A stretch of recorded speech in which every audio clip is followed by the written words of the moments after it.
اس نے قسم کھائی کہ وہ اسپینش لوگوں کو اب ایک تنکا بھی نہیں دے گا۔ رومینا یواہی نے اپنا رخ بدلا اور وہ یانگا نائٹس کے پہاڑوں کی طرف مڑ گیا۔ یہ پہاڑ ایکواڈور میں ہیں اور یہ جگہ اتنی خطرناک ہے کہ وہاں ہمیشہ دھند رہتی ہے، بارش ہوتی رہتی ہے اور وہاں کے جنگلات میں راستہ ڈھونڈنا ناممکن ہے۔ لیجنڈ کے مطابق رومینا یواہی نے یا تو وہ سارا خزانہ کسی گہری جھیل میں پھینک دیا یا پھر کسی غار میں چھپا دیا جہاں کوئی بھی نہیں پہنچ سکا۔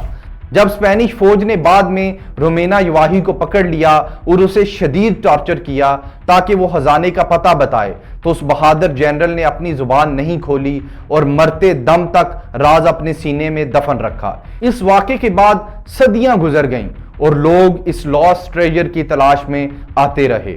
پھر تقریباً 50 سال بعد ایک غریب اسپینش سپاہی جس کا نام والورڈے تھا، اس کے ساتھ ایک عجیب واقعہ ہوا۔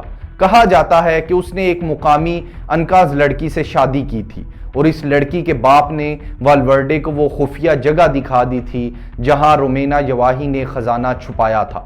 والورڈے وہاں سے اتنا سونا لایا کہ وہ راتوں رات امیر ہو گیا اور واپس اسپین چلا گیا۔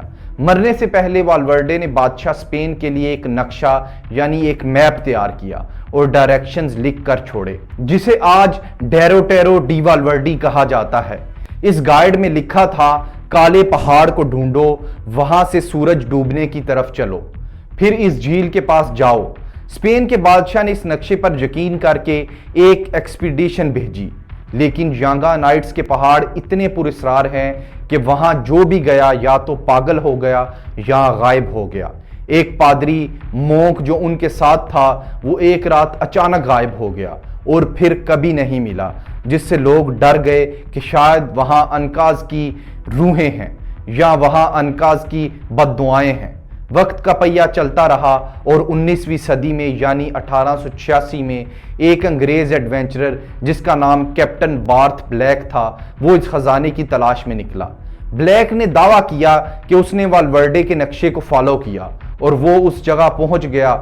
اس نے اپنے دوستوں کو خط لکھے جن میں اس نے بتایا، میں لفظوں میں بیان نہیں کر سکتا کہ میں نے کیا دیکھا ہے۔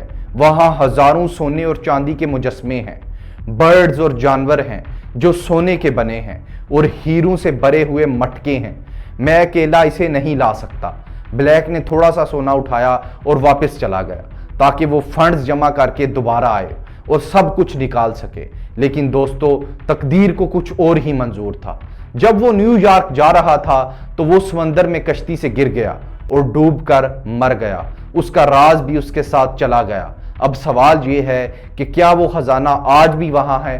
آج بھی دنیا بھر سے ایکسپلوررز اور سائنٹسٹ ایکواڈور کے ان خطرناک پہاڑوں میں جاتے ہیں۔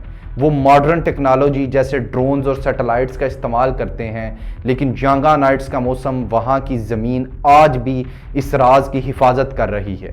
کچھ لوگ کہتے ہیں کہ پائٹیٹی نام کا ایک اور کھویا ہوا شہر لاسٹ سٹی جنگل میں کہیں چھپا ہے جہاں انکاز نے اپنا بچا ہوا سونا رکھا تھا۔ ایل ڈوراڈو کی کہانی بھی اسی سے ملتی جلتی ہے، حالانکہ ایل ڈوراڈو اصل میں کولمبیا کی ایک رسم تھی جہاں ایک بادشاہ سونے کا پاؤڈر اپنے جسم پر لگا کر جھیل میں نہاتا تھا، لیکن اسپینش لوگوں نے سمجھ لیا کہ یہ پورا ایک سونے کا شہر ہے۔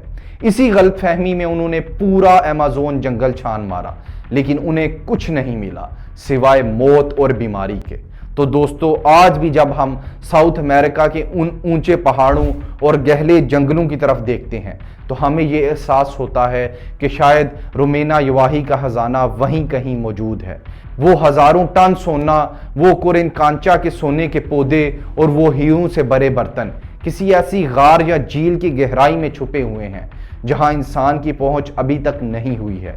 کیا پتا وہ خزانہ صرف اس وقت ملے جب انسان لالچ چھوڑ کر اسے صرف تاریخ اور آرٹ کی نظر سے دیکھے، یا شاید انکاز کے پروجوں کی روحیں آج بھی اس خزانے پر پہرا دے رہی ہوں تاکہ کوئی اور پزارو آ کر اسے لوٹ نہ سکے۔ فی الحال لاسٹ ٹریجرز آف دی انکاز دنیا کا سب سے بڑا اور دلچسپ راز بنا ہوا ہے جو کسی بہادر اور قسمت والے کا انتظار کر رہا ہے۔ اگر آپ چاہتے ہیں کہ ہم ایسی ہی سسپینسو ویڈیوز آپ کے لیے بنائیں تو کمنٹ میں اپنی رائے کا اظہار ضرور کریں۔ ملتے ہیں نیکسٹ ایپیسوڈ میں، تب تک کے لیے اللہ حافظ۔